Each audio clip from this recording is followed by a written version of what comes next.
요한복음은 중요한 복음서입니다. 도대체 예수 그리스도가 누구신가 설명하는 복음서이지요. 예수 그리스도는 하나님이시고 하나님과 같은 분이시죠. 그래서 그것을 설명하고 있는 겁니다. 영원 전부터 계신 그리스도, 또 성육신하신 그리스도, 부활하신 그리스도, 또 앞으로 재림주로 오실 그리스도, 모든 사람 살리는 그리스도입니다. 그래서 우리는 그리스도 이름으로 기도하는 겁니다. 사람들은 영적 사실에 대해서 잘 모르고 있습니다.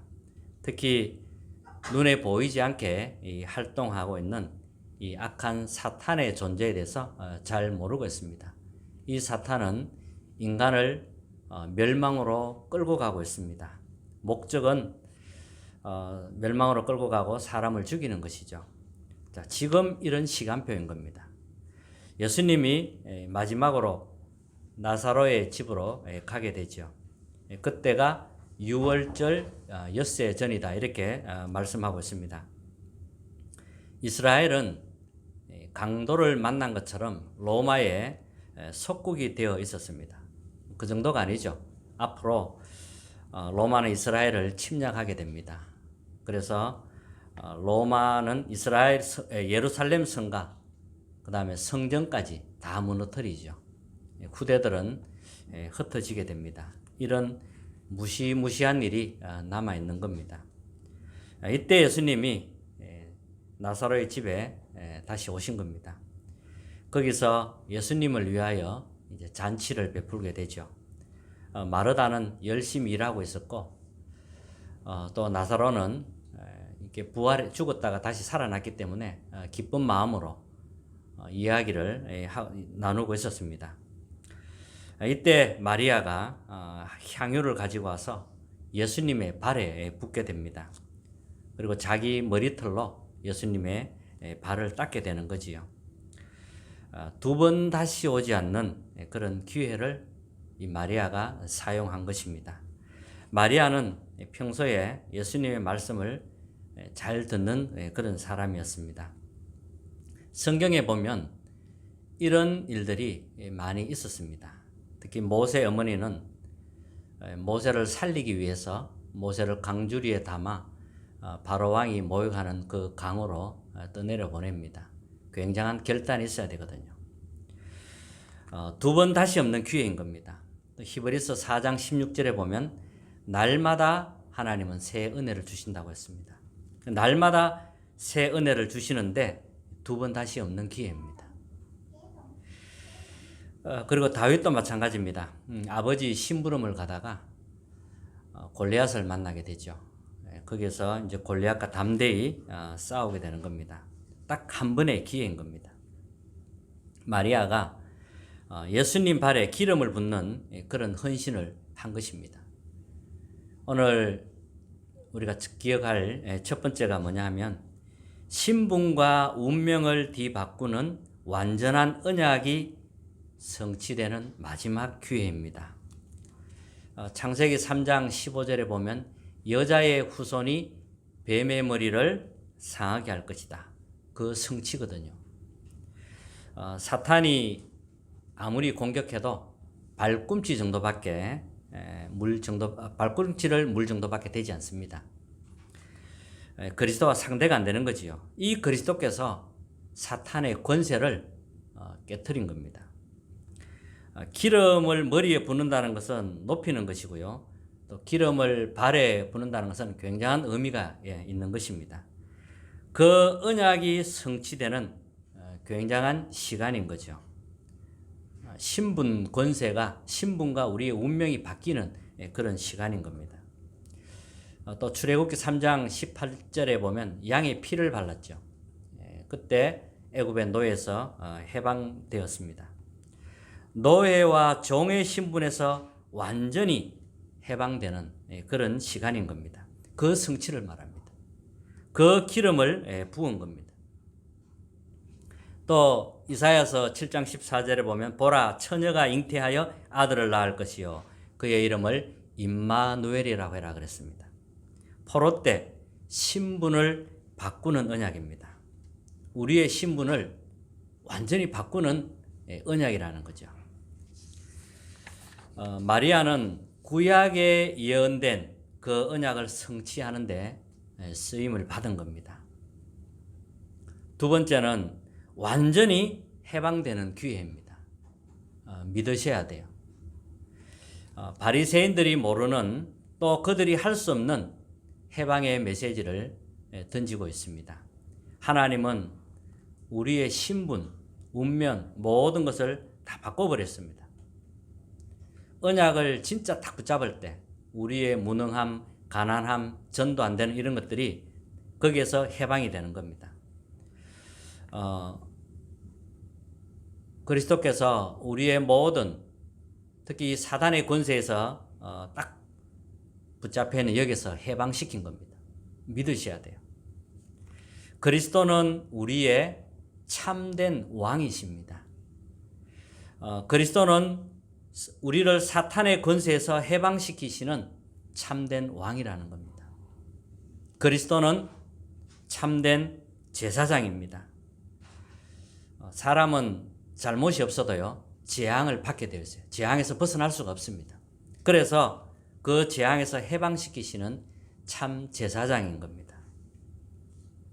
또 그리스도는 우리의 참 선지자입니다. 우리는 하나님을 만날 능력도 자격도 없습니다. 그래서 하나님이 성령으로 임하고 하나님 만나는 길을 열어주신 겁니다. 이 마리아는 제자들이 모르는 것을 했습니다. 마르다는 일만 하고 있었고요. 나사로는 이야기하고 있었습니다.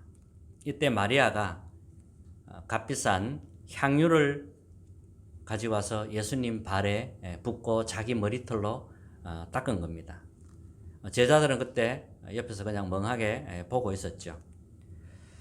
이 일을 본 가룟 유다는 마리아를 오히려 책망합니다. 왜 이 비싼 향유를 팔아서 가난한 자들에게 나눠주지 않고 낭비를 하느냐, 이렇게 이제 말을 하는 거지요. 6절에 보면 이렇게 말함은 가난한 자들을 생각함이 아니요 그랬습니다. 그는 도둑이라 돈결을 맞고 거기 넣는 것을 훔쳐가미려라. 나중에는 예수님을 돈 받고 팔아 넘기죠. 그게 가룟 유다입니다. 그리고 7절 8절에 보면 예수께서 이르시되 그를 두어 나의 장래할 날을 위하여 그것을 간직하게 하라. 가난한 자들은 항상 너희와 함께 있거니와 나는 항상 있지 아니하리라 그랬습니다. 세 번째, 우리가 받은 언약은 영원한 기회입니다. 마태복음 26장 13절에 보면 같은 사건인데 이렇게 기록이 되어 있어요. 내가 진실로 너희에게 이르노니 온 천하에 어디서든지 이 복음이 전파되는 곳에서는 이 여자가 행한 일도 말하여 그를 기억하리라. 지금까지 전해지고 있으니까요. 또 앞으로도 계속 그럴 거니까요. 그대로 언약이 영원한 기회가 되는 거죠. 하나님의 것으로 완전히 바꾸는 해방되는 기회입니다. 우리가 받은 언약은 빼앗기지 않습니다. 영원한 기회입니다. 영원한 것을 붙잡아야 돼요. 유대인들은 핍박했지만 상관없이 전파되었습니다.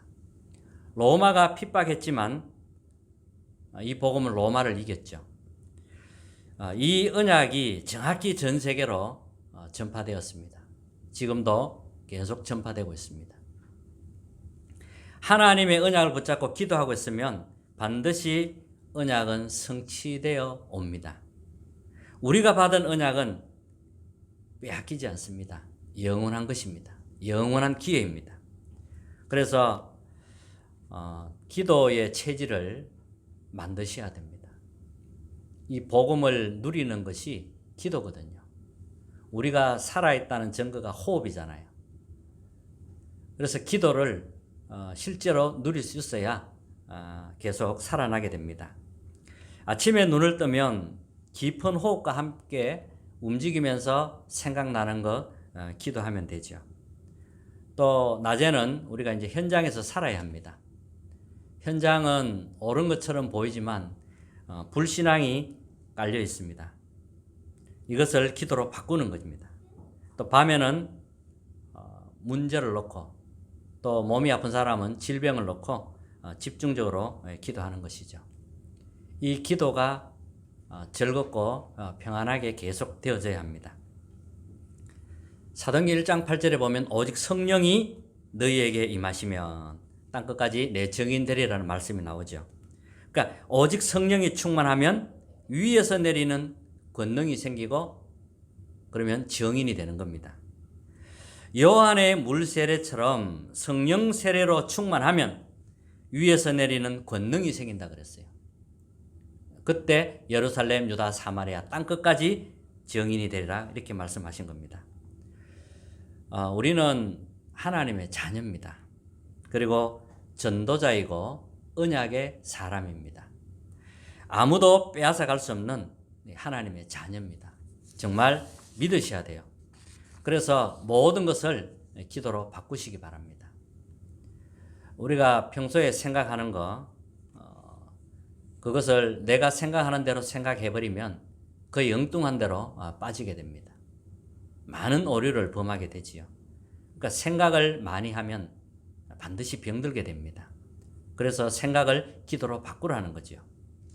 또 염려 생기기도 합니다. 이 염려를 그대로 생각으로 연결시켜서 생각해버리면 나의 영은 죽게 되어 있습니다.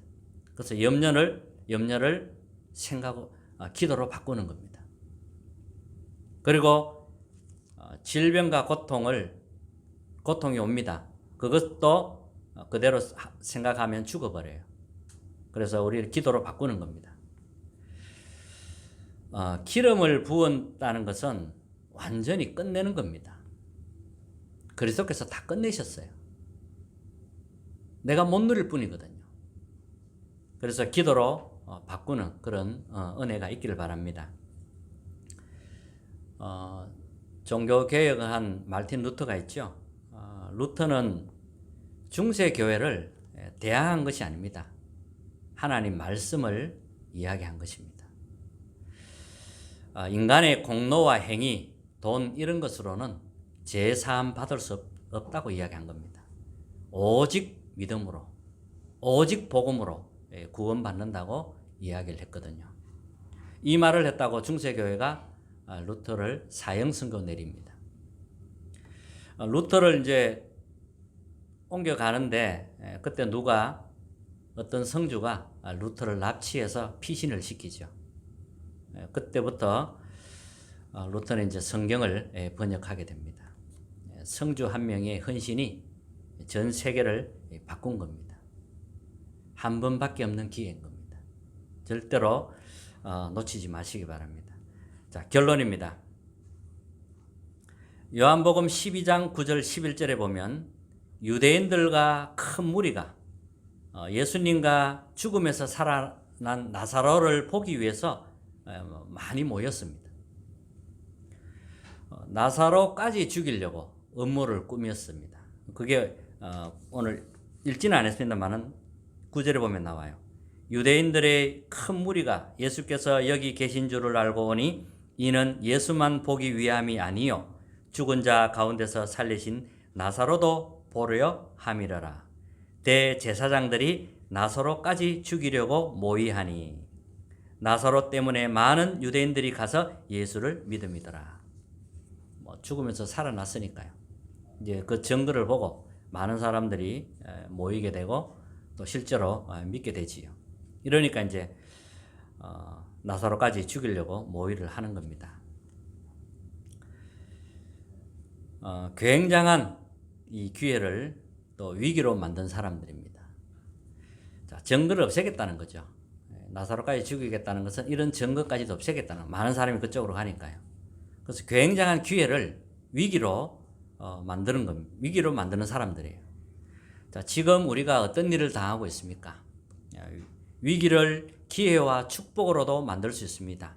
반대로 기회를 또 위기로도 만들 수도 있습니다. 꼭 기억하시기 바랍니다. 온 천하의 복음이 증거되는 곳에 이 일이 증거되리라 그랬습니다. 마리아는 예수님의 발에 기름을 부었습니다. 큰 것 한 게 아니죠. 영적으로는 굉장히 중요한 것을 한 겁니다. 그리스도를 증거한다는 것은 두 번 다시 없는 것입니다. 두 번 다시 오는 기회가 아닙니다. 그리스도를 증거할 때 흑암 세력이 무너져요. 그리스도 이름으로 기도할 때 그 현장에 재앙이 떠나가게 됩니다. 여러분, 이런 맛을 실제로 보셔야 돼요. 예배 드릴 때 그리스도 이름으로 우리가 기도한 것 반드시 응답이 되어 돌아옵니다. 이 언약을 굳게 붙잡으라는 거죠. 참복음이 뭐예요? 참복음. 참복음은 왕, 선지자, 제사장을 말합니다. 그리스도가 참 왕이잖아요. 참 제사장이고 참 선지자입니다. 이 세 가지를 합친 걸 가지고 그리스도라고 합니다. 그래서 예수님이 그리스도라고 하는 거예요. 예수가 바로 그리스도다. 이렇게 이야기를 하는 거죠.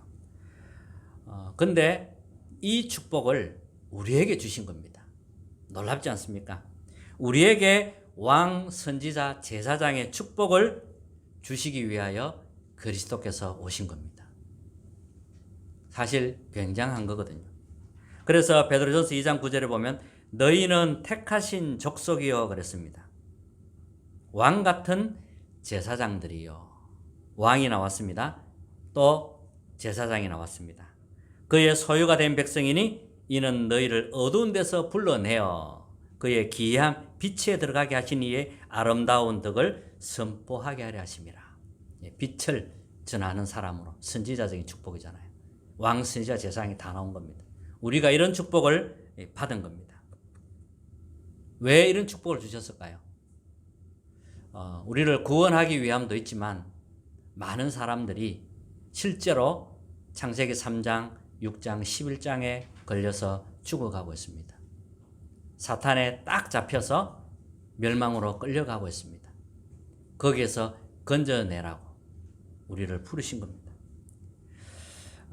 이 창세기 3장, 6장, 11장의 저주를 풀어주는 심부름하는 노예로, 세종로로 우리를 부르신 겁니다. 예수님이 이제 제자들의 발을 씻겨준 것처럼 우리도 이 창세기 3장, 6장, 11장의 저주에 걸려서 죽어가는 사람을 풀어주라는 거죠. 그 일을 하는 사람으로. 그게 이제 세종로입니다. 지금도 창세기 3장, 6장, 11장의 문제는 계속 되고 있습니다. 사탄이 이 작업을 계속 하고 있는 겁니다. 사람들이 잘 몰라요. 많이 속고 있습니다. 여러분들 바리새인보다 또 제자보다 나은 이 믿음을 회복하는 한 주간 되시기를 정말 주님 이름으로 축복합니다. 찬송가 540